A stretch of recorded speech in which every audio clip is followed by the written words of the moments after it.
Parmi les œuvres de Yan Shuilong, conservées au musée des Beaux-Arts de Taipei, 2 ont été peintes durant le séjour en France de l'artiste.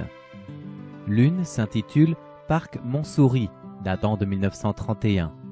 Ce tableau a été retenu pour le salon d'automne de la même année. À propos de cet événement, M. Lin Panlong, une personnalité influente à Taichung, a publié un article dans le journal. C'était un événement très encourageant pour les jeunes. La scène représentée est le parc Montsouris. La composition de ce tableau évoque celle des peintures de son professeur, Takeji Fujishima. Il s'agit de structurer la toile en plusieurs parties de dimensions importantes. On y observe aussi des femmes filiformes modernes, comme celles figurant dans les œuvres de Kees van Dongen, auprès de qui il a évolué. C'est donc un tableau évoquant la vie moderne et paisible des citadins et leur aspect élégant. Voici maintenant Jardin du Luxembourg, peint en 1932. Cette composition dispose d'une plus grande profondeur. Plusieurs personnages citadins figurent sur cette toile, ainsi que des chaises en fer à la française. Sans oublier bien sûr les arbres luxuriants indispensables dans tous les grands parcs. Ces arbres qui ont l'air d'être d'un vert homogène ont cependant été réalisés avec de multiples couches de pigments superposées de façon réfléchie. Ce sont des premières œuvres de l'artiste. Les 2 tableaux présentent une certaine simplicité et formalité, ce qui correspond à l'instruction de son professeur, Takeji Fujishima. De même, les nuages rappellent aussi le style de Fujishima à l'époque où Taïwan était une colonie japonaise. Ce lien est manifeste.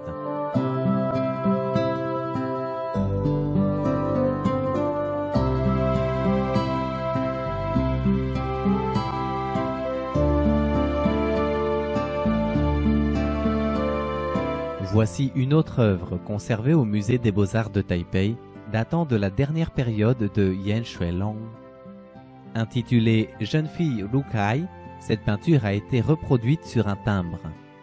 Cette jeune fille autochtone porte solennellement ses costumes traditionnels. Elle est entourée de paysages naturels de la commune de Setimur à Pingtung. Il y a aussi des constructions artificielles à côté. En outre, Yan Shuilong a peint des fleurs, des herbes et des légumes. La jeune fille tient une petite gerbe de millet à la main. Un tel tableau contenant de nombreux éléments culturels nous rappelle des descriptions ethnologiques. En effet, il permet de perpétuer les traditions culturelles aux futures générations.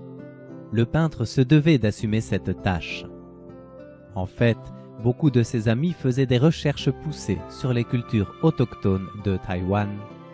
Par contre, dans le monde des artistes, très peu de personnes étaient préoccupées par ce dossier. C'est pourquoi Yan Shuilong se consacrait largement à ces descriptions détaillées. Il s'est aussi beaucoup investi dans la reproduction des paysages de l'île des Orchidées et de sa population Tao. Il s'intéressait beaucoup à la nature, à la mer et au soleil là-bas.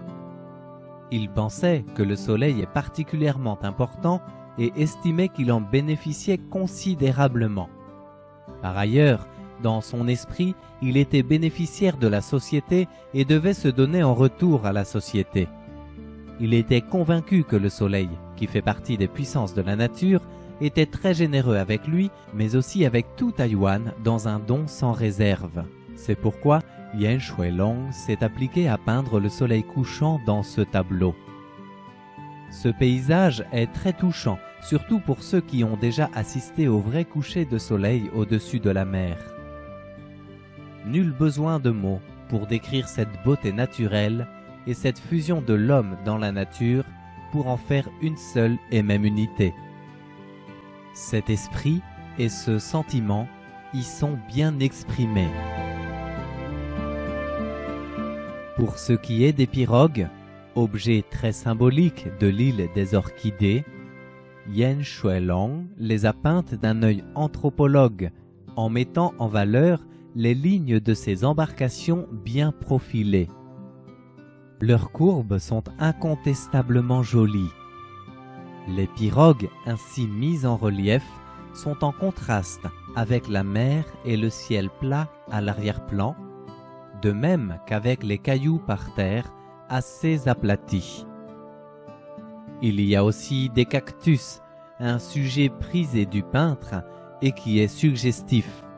Leur présence symbolise la lutte dans de mauvaises conditions, la persévérance pour l'idéal. Cette peinture véhicule beaucoup de significations.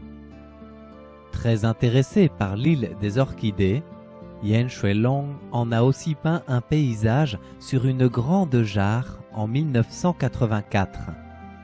Comme la peinture est très bien réalisée et que la jarre est grande, il a apposé sa signature en 2 endroits. Malheureusement, la jarre a été cassée durant le séisme du 21 septembre 1999. Son propriétaire, M. Lin, l'a offerte au musée des Beaux-Arts de Taipei plus tard. Les spécialistes engagés par le musée ont mis plusieurs mois dans la restauration de l'objet. On peut faire une comparaison de la peinture sur cet objet artisanal aux toiles de l'artiste.